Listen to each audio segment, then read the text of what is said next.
Please welcome your panel on The Business Case for Addressing Social Determinants of Health, moderated by Joanne Kenen.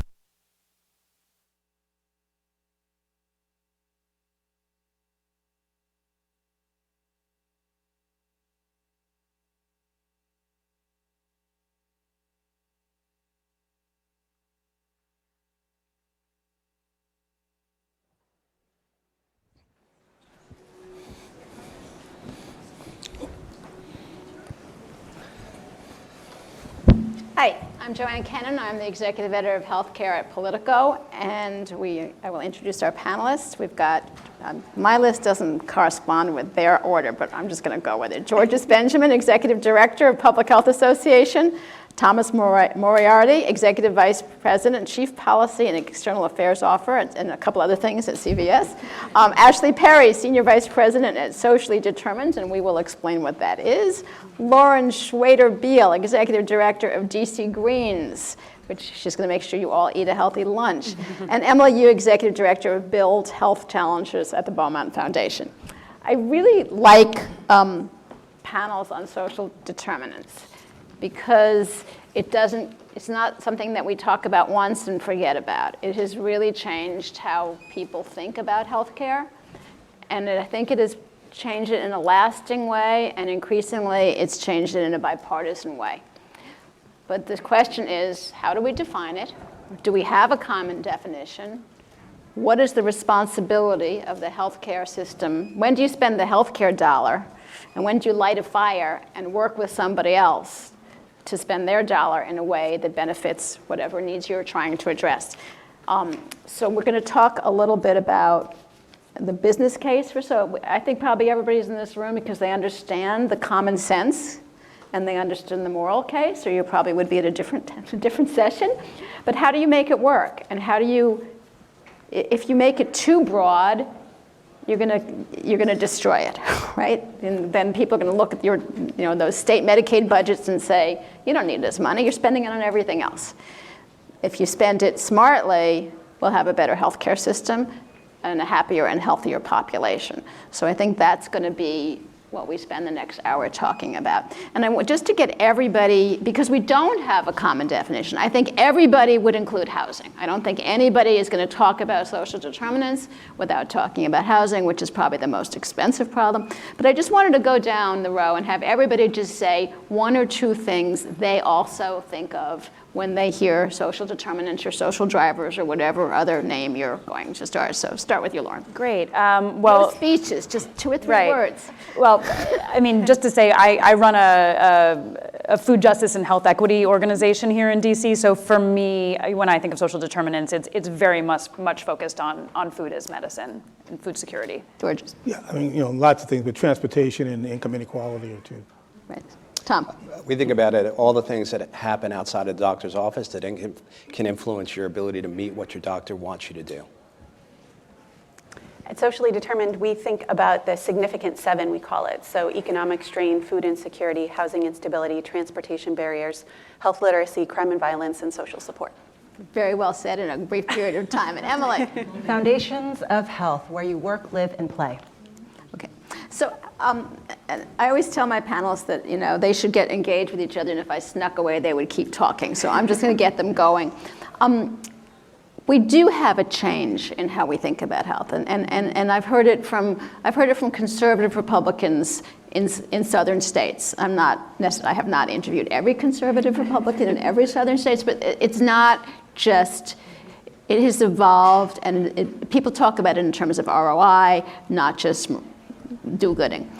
So how do we take advantage of this moment? And as you were all figuring out how to prioritize. We're spending trillions of dollars on healthcare, and we all know we waste a ton of it. So when you want to take that dollar and address the social determinants, where do you start? Maybe we should start with the local organization here in DC, which is finite. You're dealing with food. But how do you build out? It's way bigger than giving somebody a carrot. Absolutely. So DC Greens, one of the things that we do is run a produce prescription program here in DC. For those of you who aren't from DC, we're focused in Ward 8, which is a a part of the city that is multi-generational poverty, about 100% African American. The health disparities are dramatic. There's a 17-year life expectancy difference between Ward 8 and where we are right now in the city. And 4 of the top 5 leading causes of death are diet-related chronic illnesses.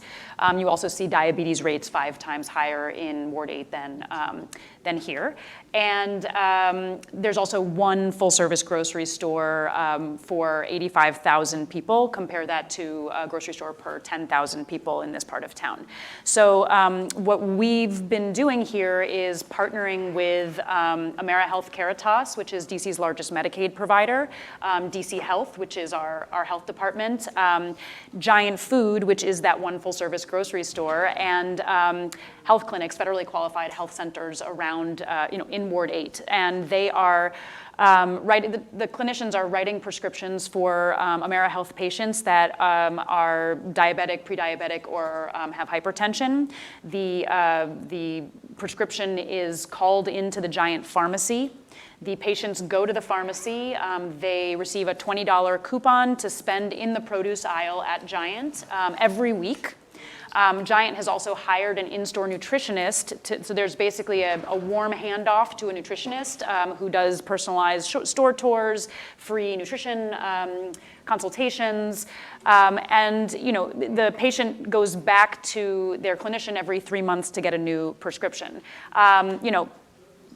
Amazing from a sort of a social justice perspective. What has been the most amazing for us is that we've actually been able to bring in Socially Determined. Ashley's here from Socially Determined. And there's a data use agreement now with AmeriHealth Caritas. And so this is one of the first interventions like this in the country where we've been able to actually access the claims data and do a large-scale evaluation of the impact of the program on patient utilization of the healthcare system. So things like ER diversion, medication compliance. I mean, I think we all know, in our hearts that, these types of interventions are good, that they help, but I think, we are now finally on the cusp as a food as medicine sector, which includes things like medically tailored home delivered meals, food pharmacies, produce prescription programs, of actually trying to prove out that business case. Because I think we know that the only way to actually create a sustainable funding stream for this and really integrate food as medicine into the healthcare system is by really speaking the vernacular of the healthcare system and being able to prove out that core business case to the healthcare system. And are the people who get the prescriptions, is it just if you were a Medicaid patient, or is it if you're a Medicaid patient with pre-diabetes or diabetes? I mean, is it Sure. everybody who qualifies Medicaid, or is it targeted? Yeah. So right now, we have funding for 650 patients. We've gotten, now the Dell Foundation has come on board, the Rockefeller Foundation, there's become a lot of interest in this, so we are hoping to continue to grow that patient population. But currently, it is AmeriHealth patients living in Ward 8 who screen positive for diabetes, prediabetes, or hypertension, which is quite a large percentage of that population.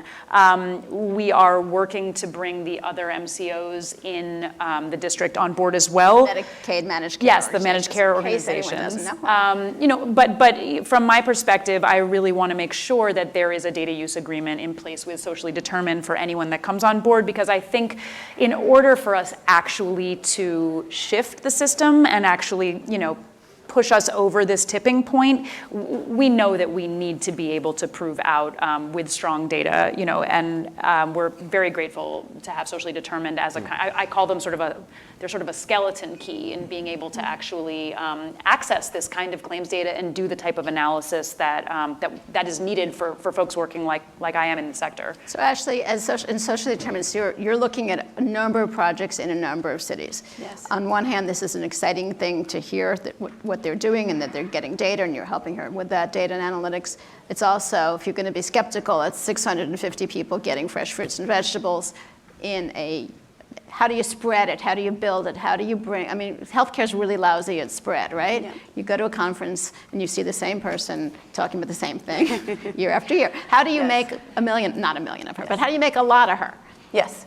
So that at Socially Determined is what gets us really excited about analytics, because it allows us to scale pilots that are often funded through philanthropic efforts into sustainable business solutions that are core to our partners' business strategies, right? And so we think about that a lot. AmeriHealth partnering with DC Greens on this initiative, our ability to quantify the impact that that's having on the key business metrics that matter to AmeriHealth will drive scaling of the program, not only here in the district, but in other markets as well. And so our ability to look at populations that either health systems have taken on risk for, or that payers are inherently at risk for, or that employers are at risk for, and be able to quantify today what is the correlation between elevated social risk and excess utilization and cost, or poor outcomes, that is costing your organization money today? And then how do you think about deploying those same resources more effectively in interventions like Produce RX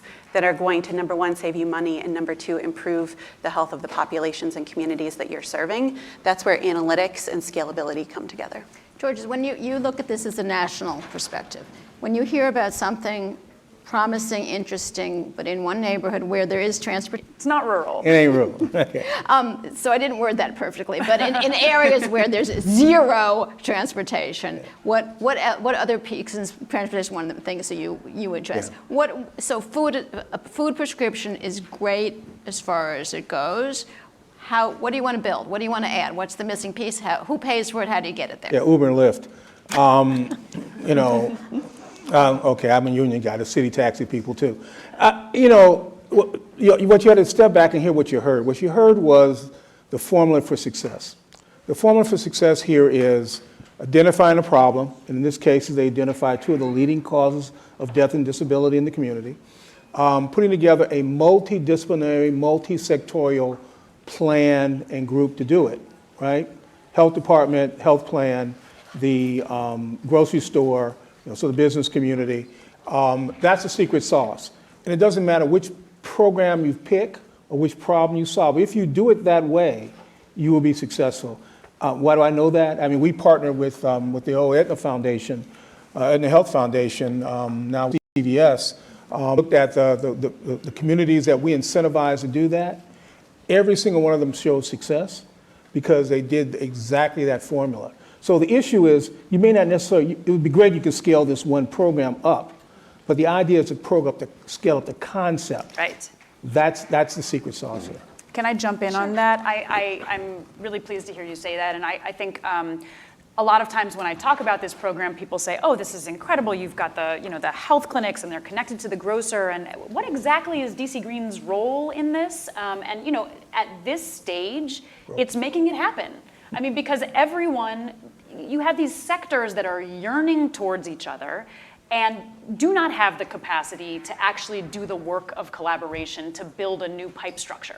And at this stage, we're working out the workflow on the clinic side, and we're tapping all of these different partners, and we're proving out the ROI, and we're raising money, and we're advocating for city funding, and all of the things to sort of create a system that actually works. But the goal is, truly, is for us to not have to be in the middle anymore, because you already have a system that's worked, and that requires policy, that requires a lot of multi-sector leaning in. Right. But once you prove it out as a cost saver, I feel like the calculus changes, and that's what we're trying to get to the point where we can do that, even though it's small here. And we call it, a leadership role there. We have defined as something called being the chief health strategist for that community. Emily, you're also in, Beaumont's in a number of communities doing a lot of different kinds of things, not just food. So tell me about one of the things that just makes you glad that you have your job. And why it's such good ROI. Yes, happy to. And I'd also love to bring in the business side of the original question too, which I think is an interesting one for this group to debate. So for Build Health Challenge, it's a funder collaborative. So we have 11 funders, and it's more the philanthropy side of the story, de Beaumont being one of those members. But they're coming together with Dr. Benjamin, what you said about the community-based organization, the hospital and health system, the public health department. That's a no-brainer, as you mentioned. I think what's interesting here, as great as the success is, not all communities have reached that point. And so for Build, we've been able to fund over 37 communities across the country to date. And so we're starting to see patterns and trends, just like these other coalitions are seeing as well. And what's interesting is the sustainability question that I think came up. So how can these groups that are doing great work on the ground in these cross-sector community-driven collaboratives, how can they sustain the work? Because as great as one initiative is, if it's not there the next year after the funding stops from philanthropy or some other stream, it's like if the tree falls in the forest, did anybody hear it? So for the build sites, I think what's interesting to think about is what is that business case and how can business and health come together and meet in the middle to a certain extent?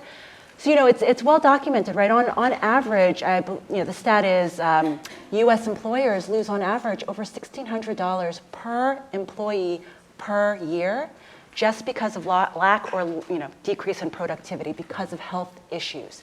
So that's the baseline. So this idea of a business case, for the build sites in particular, it's okay, we understand there's a mutual benefit here. Now, how can we come together to address this? And when you look at other business groups, again, I want to make sure this comes out, Dow Chemical actually looked at who they were insuring, and they're like, it's, our insurance benefits and things like that. 80% were not current employees. They're family members, retirees, pension holders. And so they're like, this case or this idea of business playing a role in community health, they sort of want to take it broader than just one program or one employer or one site. This idea of community health and how business can uniquely play a role with public health working together, I think that's the story and that's the future of business and health. As you go into a community as a philanthropy with other funders, are the other funders also philanthropies, or do you already from the start, from the get-go, do you have business and philanthropy? Correct. The original 5 did have one, the advisory board company, and Campbell's Soup has also contributed dollars as well. So over the course of the 3 cohorts that we've run, 15 funders, 2 businesses. So it is a cross-sector initiative. And to the credit of the local communities, right? So we're talking $20 million that philanthropy and those companies have invested over what will be 6 years. But when you look at what the communities have been able to invest, it's twice that. And the hospitals have also matched what Build has put in as well from philanthropy. And when the businesses are partnering with you, are they partnering with you because they see actual savings accruing to them, or because all businesses want to be seen as good community players? Right. And it's a write-off, but it makes people like them. That's a great, because everybody I'm not criticizing Campbell's Soup. No, not at all. Why are they there? What's the motive? I think everybody's looking for that story, and it is hard to find, right? So I'll actually lift up some of the awardees. So DC being a great example, but also in other sites like Des Moines, this idea, and we're seeing this across all 37 sites, there is a vested interest from all of those cross-sector collaboratives and the community to look at, for example, reimbursement. So how could insurers actually get in? And I think a great example here was made, and AmeriHealth, I think, is leading the way in DC. They're actually working with our DC Build site on reimbursement as well on pediatric asthma, Ward 7 and 8, also much higher in terms of pediatric asthma. But what has to happen, what we're learning and seeing, and I think it's also been said here, the case has to be made, right? So in one sense, I think the low-hanging fruit, and that's such a bad thing to say because it's not low-hanging, but in the grand scheme of public health— it's fruit. At least it's fruit. I'm bringing it back to DC Greens. Shout out to you guys. But in the idea of public health, I think when you have these secret sauce type of programs, the sort of on-ramp to sustainability is reimbursement. So follow the money, just follow the money, right? And so this idea of reimbursement with the payers, it's sort of a no-brainer. If I can decrease the number of times a child with pediatric asthma, chronic asthma, is coming into the ER, and I can actually save you money by, for example, going in and remediating a mold issue or a pest issue, that's a no-brainer. That's dollars that you're saving, hundreds of thousands of dollars you're saving in aggregate. So once you have the data, once you have the community will, once you have a framework in place for this and you can prove it, then it becomes a business case model. What I would like to challenge this group, though, and I think Dr. Benjamin, I'd love to hear your thoughts on this too. What I'd like to challenge this group to think is, those connections, housing, for example, is just one area. But when you talk about social determinants of health, you got to think more broadly, not just transportation, not just food insecurity, not just adverse childhood experiences, but also go further upstream. Keep asking yourself, okay, if housing is an issue that I know triggers asthma, what is going on in the house? So there might be family issues, there might be other social justice issues, there might be economic issues, and then ask why again. And you keep going up, and the farther you go up, the harder it gets to make that case. But that's really the sustainable way that we're looking for, and public health is playing that role to look further upstream. When we as consumers living in a city like Washington, which has a CVS like on every 4 buildings, why do you care about this? And I mean, you're now both you're a wellness health company, you're now an insurer. Which of those several hats under the CVS roof is this a philanthropic thing? Are your clinics, are you doing screening for social determinants in your clinics? It's all of them, will actually. you be? Yeah, it's all of them. If you look at how we're approaching things from an enterprise perspective, where we started, how do we look at it? And it really is what's happening outside of your normal healthcare settings, because you will get a treatment plan or a directive from your physician or from the hospital system that you're associated with. You're going to go back home, back into your community. When you get sick, you're forming new behavioral patterns. And the research shows that when you try to start a new behavioral pattern, you generally fail. So as you look at how you address some of these things, social determinants and otherwise, how do you start embedding access and convenience to core care settings in normal and usual behavioral patterns so that folks don't have to set a new behavioral pattern? And the more you can embed it in existing behavioral patterns, the more likely you're going to have higher compliance, less waste, and better outcomes. So when you look at, for example, the Minute Clinic model that we've developed, all right, we work hand in glove with the physician community, but 50% of our visits are nights and weekends, generally when primary care isn't available. Because as we've discussed before, no child in America has ever gotten an ear infection in working hours. That's right. That's right. But also, when you also look at the economics associated with it, a lot of folks, when they take off from work, they don't get paid. So they're not going to go see for care during the 9 to 5 hours. So how do you extend hours to make it available at the same time? We know, for example, that roughly 1/3 of laboratory tests ordered by physicians aren't done. They're never taken. Why? It's a transportation issue. It's the lab is only open 9 to 5 if I take off. So how do you start now embedding these sorts of services where they're available more readily? And then if you look from philanthropic, et cetera, we have now, with U.S. News and World Report, we have a healthiest communities survey. So we survey 3,000 communities across the country each year, going healthiest to least healthy, trying to identify what's going on in those healthier communities, what are they doing, and what teachings, what learnings can you take from them and look to apply into other areas. So we take our philanthropic funding with that research result, and we try to drive results locally. If I can just jump in again, I mean, one of the things I love about that kind of a model is, again, thinking about a food security overlay there. I mean, the fact that you could put money in people's pockets to be able to then go and buy groceries when they're at a kind of a place that has a pharmacy, it just, not only does it make it convenient for the individual, but if we actually are able to crack open healthcare dollars to put more money in people's pockets, which is getting at a kind of a root cause of poverty, right?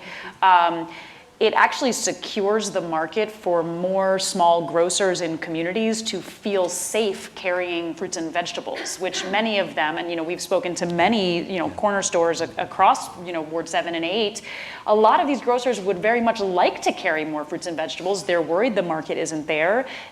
They're perishable. They're working on very thin margins. If we societally know that there is money going into the pockets of people who are experiencing food insecurity and have these diet-related chronic illnesses, specifically to buy fruits and vegetables, it has the potential to have real environmental shift across the built environment. And I think that's the kind of I was saying to you earlier, I call myself a pragmatic utopian. So it's sort of like, that's my utopian vision of this. And if we can keep it inside of the market system instead of only siphoning off food security dollars for kind of treatment for an individual that is coming only for a food bank or only, I think there's additional ripple effects. Yeah. I think that point Tom made about how hard it is for people with an hourly wage to take off, because it brings together so many of the issues you're talking about. There's an inequality issue, because those of us who have a different kind of job can take off a couple hours, and if we need to pay for an Uber to make it fast, we can do that, or whatever, the parking. So you have time off from work, which means your job could be threatened, depending on your boss, and you're certainly losing income because you're not working, and then you've got to get to the doctor on 3 buses, because even in places where there's transportation, it's not easily efficient, wonderful, pleasurable, get there in 2 minutes transportation. Right. And then you got to get the tests, 2 more buses, and then you get the kid back to the daycare or the mother-in-law or wherever, and then you got to get back to work. Forget it, right? So are you bringing more services into one place? You're doing more lab testing on site? Yeah, so we've announced our health hub concept. So by the end of 2021, we'll have roughly 1,500 across the country, and you're going to see much more healthcare related services there. Again, these are complements because, again, roughly 50% of folks who come into MinuteClinics don't have a primary care physician. We actually encourage and refer them back to primary care. So last year we made around 4 million referrals back to primary care of patients. So making sure the primary care doctor is that quarterback is essential, but then laying around that the resource to make sure the care plan that's needed is in fact being followed and met. That's the real strategy here. And then we talked earlier before we came on stage, we recognize too there are an awful lot of areas where we are that are essentially food deserts, and we largely the only food source. So we're very focused on what we actually are putting on the shelves, moving to healthier nutrition related items, de-emphasizing some of the less healthy as well. So it's a broad ecosystem, and it's built neighborhood by neighborhood, because neighborhoods are different, but we are flexing the model to meet the local need. So does that mean more fresh produce or frozen or whatever? It's more healthy? It'll be neighborhood by neighborhood, but yeah, but we were talking, and actually we're going to do some research together to see how we actually complement the work that's being done. Housing, I said at the very beginning that if you had to make a list of social determinants, everybody in this conversation is going to say housing, and it's probably the most expensive and hardest to do. I said to one of you coming in, my older son is about to get his master's in urban planning, and walking around American cities with him has really changed the way I see things. I'm a total word person, and he is a visual person, and I see buildings, and he sees air rights. So, and he's at NYU, so Sherry Galita's trying to get a hold of him.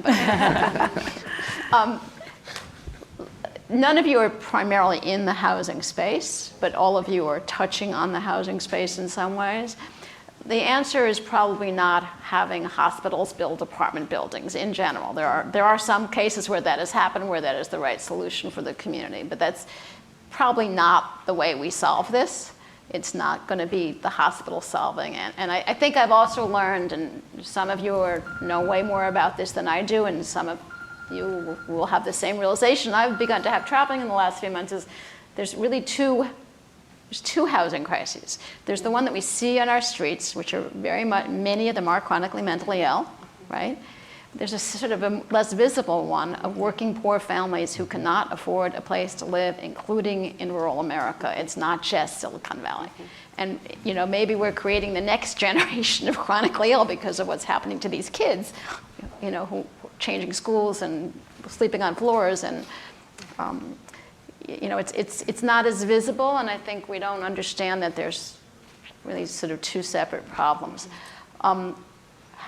What is the role of the healthcare system? When and how do we spend a healthcare dollar on what could really be?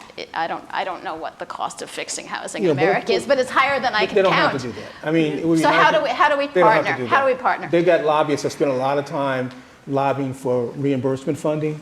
Spend 1/10 Who's they? The hospital? The hospital, okay. or the health entity. Right. Spend 1/10 of their healthcare lobbying dollar to lobby on policies like zoning, affordable housing. Yep. They're in many communities, they're the biggest employer in town, which means they're the big dog. They can decide whether or not there's housing in that community or not. And then if they want to leverage that, it's fine. They want to get into the housing business and buy a few houses, that's fine. It's a real estate business. They got to know what they're doing, but they could do that. But, there's a whole spectrum of things they can do, from, simply getting people the social services that they need, to spending their enormous clout, 1/10 of it, to make sure that everyone has a house. By the way, the reason, the medical solution to homelessness is a house. Okay, and we know that having a home, a place to go to, totally stabilizes your care. It is. You're right. It's a major factor in the ability to deliver effective health services, and of course, a safe, affordable house is important. But the point is that it has a huge impact on education. Yeah, too. far too often we run to what we know, which is writing a consult, or if I can't pay for it, I can't influence it, and yet the clout and the ability of these enormous systems to do that. Now, are there models that have done it? I mean, 40 years ago, the old Greater Southeast Community Hospital, I think is Unity now, in Ward 8 in DC, actually did that. They saw that infant mortality was a big issue in the community, and they started engaging aggressively around urban renewal in the community right around that hospital as just a matter of economic survival. And they focus a lot on substance abusing pregnant women because that was a challenge at the time. As it is now. As it is now.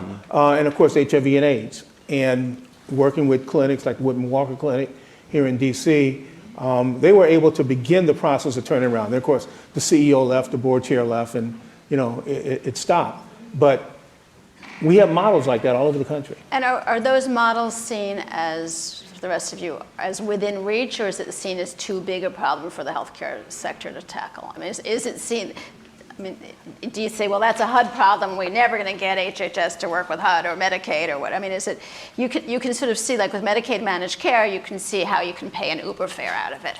It's harder to see how you build 20 apartments. When I was a resident, 80% of kids who had leukemia died. They don't die at all now. They rarely die. We focus on the problem. So have we changed how we see it? We need to say, okay, we want housing to be a problem. We're going to bring together a group of people. I am the health leader in that community. I'm going to sit down and bring people together, and then we're going to go sit on in the economic development office and talk to them, and then go talk to the mayor or the governor, and we're going to solve the problem.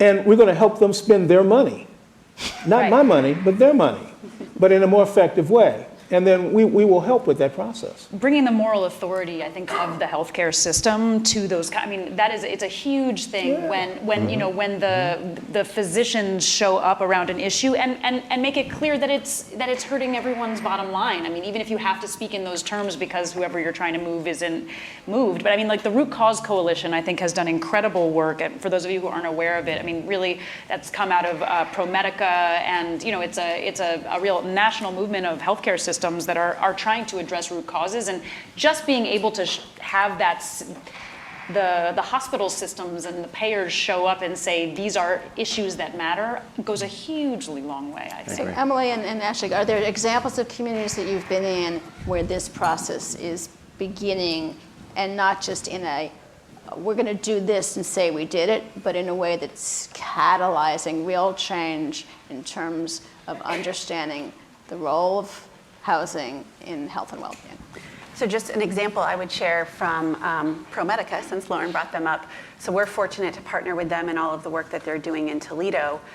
We started by taking a broad look at social determinant risk across the entire 28 county service area that they're supporting, and look specifically for segments of the communities and populations that they're serving for which excess social risk, particularly around housing instability, but other domains as well, is correlated with utilization and cost or poor outcomes in a way that we could quantify for them internally first, right? So that creates the compelling business case for their leadership about why this is something they should be talking about at the board and executive level. The second thing is it allows them to think more strategically about the programs and interventions that they've already invested in today. So things that they were running on the ground but had no idea of knowing if they were reaching the highest risk population. So we can think about precision deployment of those existing interventions in a way that is going to have a bigger impact on the community and make better use of those dollars that they're already spending first. The second strategy is then to think about who are the partners in the community that are already doing the work that could be supported by that precision deployment that they could partner with. So not new programs or interventions necessarily stood up by Promedica, but new partnerships where they can bring a shared view of risk to the table as a starting point for conversations with those agencies about how they can partner more effectively together. And then the third and final step, only if there's a gap in the need that can't be met by those first two strategies, is to think about net new investments in programs. And that is something that does make sense if you have the business case, if you've already determined that it can't be met by an existing internal partnership or program, and there aren't external partners in the community that are already doing this work. So that's how we've approached it with them. Joanne, I'll just add two points, because I agree with my colleagues here. I mean, for the Build Health Challenge sites, I think an interesting thing, some examples in Cleveland, in Charlotte, in Greensboro, microphone. Cleveland, Ohio, in Charlotte, and in Greensboro, North Carolina are some good examples if you're looking for some in the housing issue area. The only thing I'll add, though, is I think it's also, I don't want to over-compartmentalize or over-generalize housing, right? Because I think what we've seen with some of the build sites, and key here is the community-led element in this. I think that's something that I think we all agree on, but just want to articulate out loud. The community for any program, any project, that's the core of the secret sauce, right? So let's not forget that. But when you start peeling back the layers of the onion on housing, right? Some of the sites that we've been fortunate to work with, you know, they're also tackling things like rental registries, housing inspections. We did a quick survey of how many just simply housing inspectors there were per rental units in some of the communities we were working in.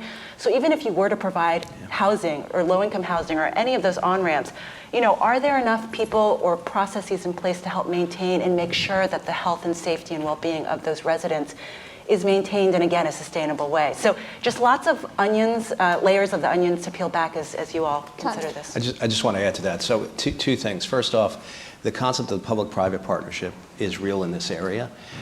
There are proof points, though, that I think need to be developed. And we've done one in just outside of Philadelphia with the Medicaid program there, where we actually built an apartment building that's used for folks, you know, suffering through some mental health issues, et cetera. But that's the stability that allows it. Transitional, or and is it it's transitional, but it's also can be, depending on how they're doing, can be also, you know, more stable in that way. And it starts to generate data, where you start seeing results coming from it, and the influence of that, you know, stability, how it's impacted the care. That then leads to a proposition more broadly that you can take to others to get a broader public-private partnership together. The other is, I don't want to lose sight of, as you look at a lot of the community health groups, they now are recognizing the role that lawyers can play in Section 8 housing and other things. Yeah, we so were they're actually at an event together in Philadelphia. And I did not. It's really interesting. It's fascinating how, you know, just simply having that skill set available at the community level, because the funding's there, the housing's there, but folks don't know how to go about getting it. And just creating that pathway opens so many doors. So another social determinant of health is getting not just a lawyer, but the right kind of lawyer. It was really quite interesting what's going on, how integrated that is become in Philadelphia. I'm not so aware of other communities where.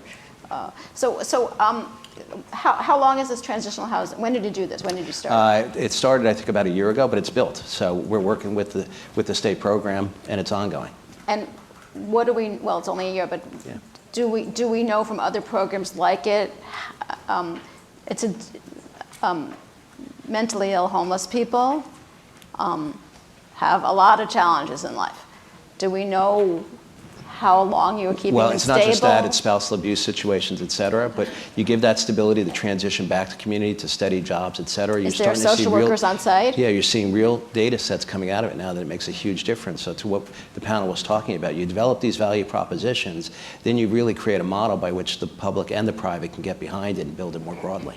And is this something that is sort of a healthcare dollars, you know, hospital system, healthcare system, finding a community partner, or is Wall Street about to realize, social determinants of health, good business? I mean, where are we heading with this in terms of funding? And I know that 2020 and whatever our next healthcare debate, I'm trying to figure out, like I need a sleep bank to start getting ready now. Assuming we're more or less on a trajectory that now. I mean, what happens next? Who starts funding this? Who makes it not an apartment building, but blocks of apartment buildings? How does it happen? Does it change to a business? And was that good or bad? Well, you know, we know that hospitals have a requirement to do a community community needs assessment. We also know that sometimes it means running a... Yeah, we know it's, and hopefully the IRS will tighten up on that and begin to actually link the assessment to what they actually do. But assuming that happens, then there's a whole range of issues here, Because once you start moving in that direction, that becomes real money on the table that can be moved around to provide a variety of services. And I mean, the ultimate goal is for us to decrease utilization of inpatient facilities and do much more outpatient. And the technology and the skills and the automation we have and the skill set of the providers is allowing us to do more and more and more of that, particularly in an aging society. So this is a model that is just not for the acute care system today, but it could easily be a model for those of us who are about to get real old with our fixed knees and our hips, and hopefully we'll fix the Alzheimer's part too, but we'll be living in the community, and we need to make sure that those community issues are addressed because, you know, as the baby boomers age, the challenges that these folks are having right now, those models could be very easily adapted for a community that people are living longer. So I'm only coming from the food space, obviously. I think But people need a place to cook, and they need a place to refrigerate their food, and they need... No, absolutely. There's many nested things. I think what I see as important right now is getting food at least out of the sort of charity bucket of investment for the healthcare system and really moving it into that core business case. And I think what you end up seeing, or what I'm starting to see, is that you've got a lot of nonprofits that have been invested for a very long time in it. There's the folks that are doing medically tailored home delivered meals. There's an amazing Food as Medicine coalition across the country with a lot of, there's food banks that are investing in food pharmacies. And it has been the sort of nonprofit sector that's trying to push policy and trying to push this sort of deeper integration of food as medicine into the payer system. And now what's happening is you have a lot of for-profit businesses that are sort of saying, this is great. We want, I do prepared foods really well, and we can get into that space. And I think that's a good thing. I think that is a sign that, we're on the cusp of actually making this profitable to everyone. And I think in order to actually scale these kinds of solutions, you need to have, for-profit businesses coming in as well. So, I think that was a piece of your question. Like, is it just the nonprofit sector? I think it is a sign of success if we have, multiple solutions coming from different areas. And honestly, I'm in a lot of conversations about, creating clinical community connections. That's the line. We need to, this referral system, and there's the DC Pact, and we're trying to figure out how do we get, we are identifying these social determinants, how do we get them out to the social services? And as a social service provider, many of us are like, hey, we can't afford to actually support all of the referrals. So unless we're actually simultaneously thinking about how to, bake that funding and share that risk with the folks that are actually, saving off of it, that's really only a partial solution, and it will fail.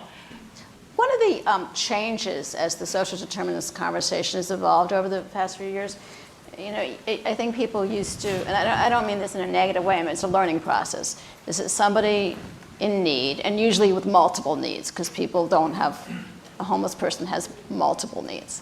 A chronically ill person has multiple needs. They come into whatever their point of entry is, and they get a piece of paper with a phone number, and good luck, right? And it's now moving toward the screening and giving a phone number is not the solution. That the healthcare system, the community organizations, the volunteer organizations have to be activated, have to talk to each other, have to follow through, have to have accountability, transparency, all that. And I don't mean this at all critical. Talk a little bit about how you are seeing that change, and then how that's also expensive. That coordination's not all just, I feel like talking to you today. How do you build those systems and create a network where the network is responsible for the person in need? If giving somebody a phone number on a piece of paper was going to solve their problems, they wouldn't have the problems in the first place, right? So what's the extra complexity, financial, business case for saying it's on us, and it's on us together? So talk about a little bit of that. whoever wants to jump in. Well, it's about accountability. So at least for health systems, again, going back to the community health needs assessment, every community, we have the data. The data is out there. The health department has it, either the local, city, state, or local has the data. They've done the assessments and creating the benchmarks and then holding themselves accountable for those benchmarks.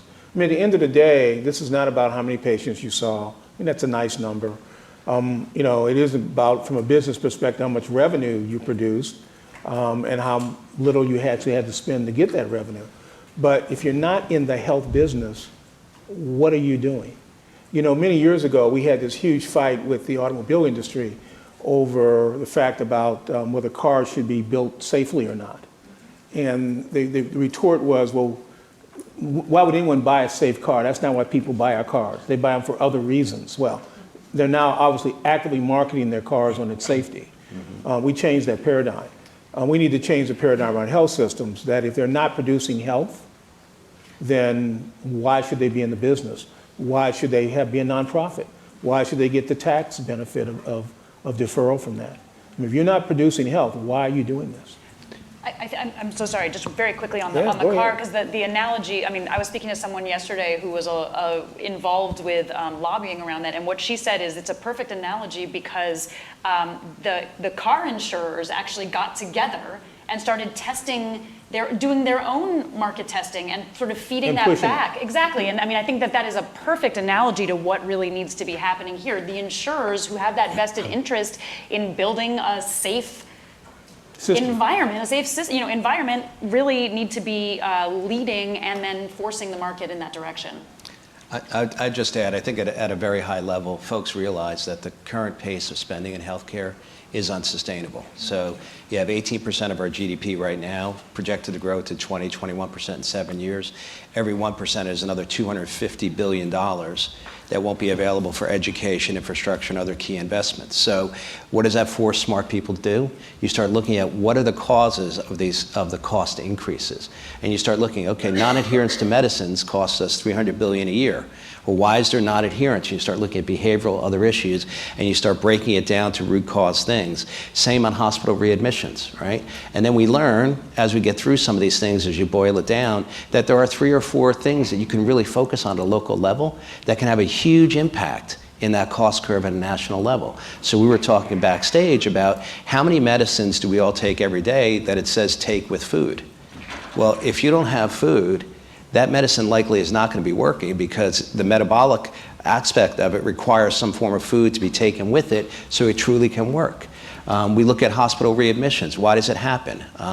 And you can get to things like what's happening in the home.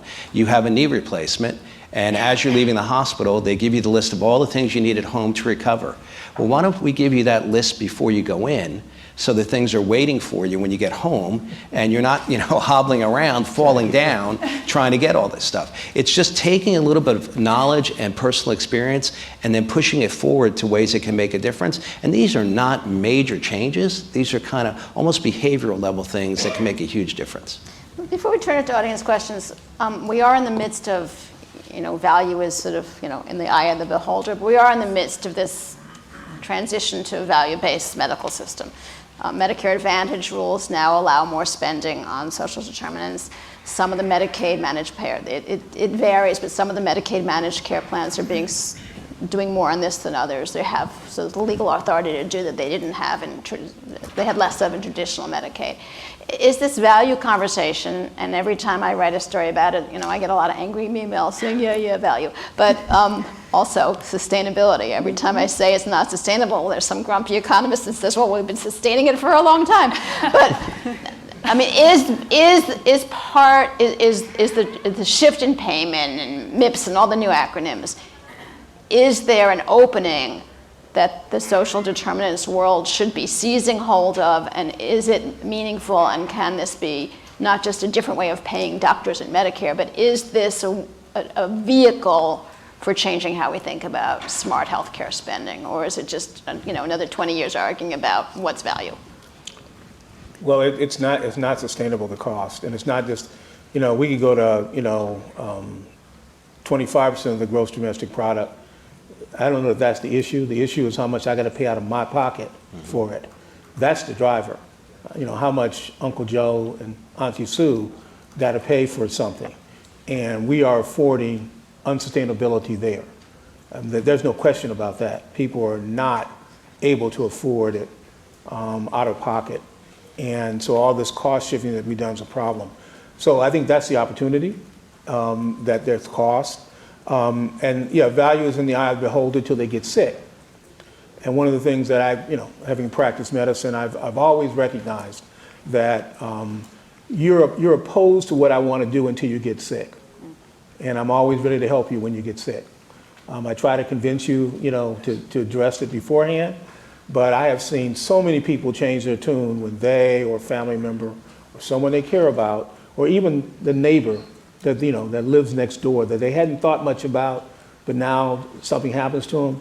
Suddenly they become supporters of healthcare and they're supporters of value. So the question is, how do we accelerate that learning curve? And I think being more forthright about what these outcomes are, talking about these outcomes, is going to be very, very important to us. Saying, we provided housing to folks and we got them in housing, but we need to take the story to the next step and say, okay, here's the value to the community, not just the value to the individual, but here's the value to the community for doing that, so that it becomes a shared value across the society. Somewhere across town, Senator Grassley is happy to hear you talking about one of his hobby horses, right? Yes, it is. That tax break, you need to do something with it, right? I was actually in Iowa with him, and we talked about that. But the value and the Venn diagram between value-based care and social determinants. Yeah, so I would say that those of us who have been in the social determinant space for a while are thrilled to see the ongoing shift of risk to organizations that have a closer connection to the communities and populations that they're now at risk for, right? Because they're a closer effector arm for some of these interventions, right? So the growth in managed Medicaid, the growth in Medicare Advantage, the value-based models that have emerged on the commercial side, all of that helps create incentives for healthcare systems, who are often anchor institutions in their community, to get engaged in this work. Whether that's as a funder, whether that's as a direct provider of the services, doesn't really matter. It matters that their executive teams are engaged in this conversation and partnering with folks on the ground to advance the effort. We think that there is now a compelling business case in most communities. I mean, it does vary a little bit market by market and state by state, but it's growing every day to incentivize those types of conversations. And from our perspective, that's a great thing. And that is literally what we did. As soon as there was a shift to value-based care, we went to AmeriHealth and said, we've been running this program at farmers markets, and we've seen individual health metric changes, but what we've really seen is a 60% increase in well patient visits because people are getting food. What do you need fixed? Right. And that's where it started. There's probably a mic. Is there somebody with a mic in this room? Okay, if you would like to have a question, raise your hand right here. Woman in that row. Can you identify yourself, and can you please not give a speech, because I am much more ruthless than I look. Thank you so much. My name is Katherine Connelly. I'm a dual MPH MBA student at Johns Hopkins, and so this really speaks to my interest. But my question sort of reflects on the shape of this panel. We see really great involvement from nonprofits, from the health sector, but we only see one Fortune 500 company. How do we convince other large companies to really get involved in the business side of social determinants of health, particularly when you spoke about using political clout? When we look at a company like Amazon and their new headquarters, and the potential clout they could have in terms of housing or other social determinants of health. So how do we engage those non-traditional health actors that are really the strong businesses to take this on? Who wants to take it? I'll just quickly, I'm actually leaving from here to fly out to Google because we're launching a food as medicine accelerator with Google. So I do think that there are a number of players that are trying to figure out exactly where they are best situated. I know Lyft also, you mentioned, is very interested in not only grocery access, but I think what I'm seeing, at least, is a lot of these Fortune 500 companies that are saying, how do we use our core competencies to support this effort? Because there's a shift in corporate social responsibility now too, right? And so they're trying to actually be a part of the change and not merely write a check for the change, which, you know, has pluses and minuses. But I think we're in a moment where they're cogitating, and I think are showing up more and more. That's my read. But I'm an eternal optimist. Well, so. I'll add to it. I think And a they're- utopian pragmatist. I think they're doing more than cogitating, because in the same way the federal government, the state governments are looking at where their expense lines are going, the benefit managers in each of these companies are seeing the same cost pressures.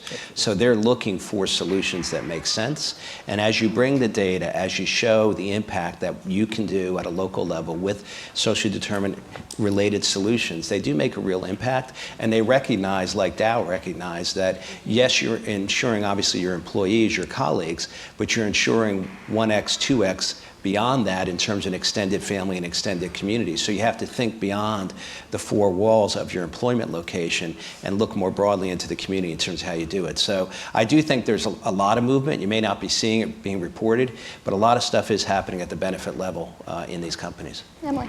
Thank you. And may I commend you on your MPH MBA pursuit, because you are a unicorn in the public health space, so that's good. The future rests with you. So just in response to that, because I think it's a great question that gets at the heart of why we're all here, right? From the work we've been doing, from the many folks we've been very fortunate to speak with from both the public health and the business side to try to get at this, what we're seeing is, and I'm just going to lay it out there, right? And I don't want to overgeneralize, but literally after talking with 100 corporate executives as well as public health folks, what we learned from this one study was public health and business don't really mix. It's like oil and vinegar from a traditional sense, right? I don't think I'm saying anything that surprises folks. Business folks tended to say, look, public health, especially governmental public health, you tend to work slower than we want. You tend to have a lot of bureaucracy or hoops to jump through. You tend to have other challenges that, and your layer of expertise, your evidence-based nature may sometimes not gel well with what a business, and vice versa, right? From business's standpoint, they're trying things maybe in an entrepreneurial manner that may not suit. And you're like, we know what works, why are you trying this method? So I think incumbent upon your question is this idea that honestly they need to come together, because it's going to take both sides of the coin in order to address these long-term issues. I just want to note, it took decades for us to get to this point in a number of issues, whether it be redlining, whether it be social justice issues, whether it be food deserts. These things took decades to occur.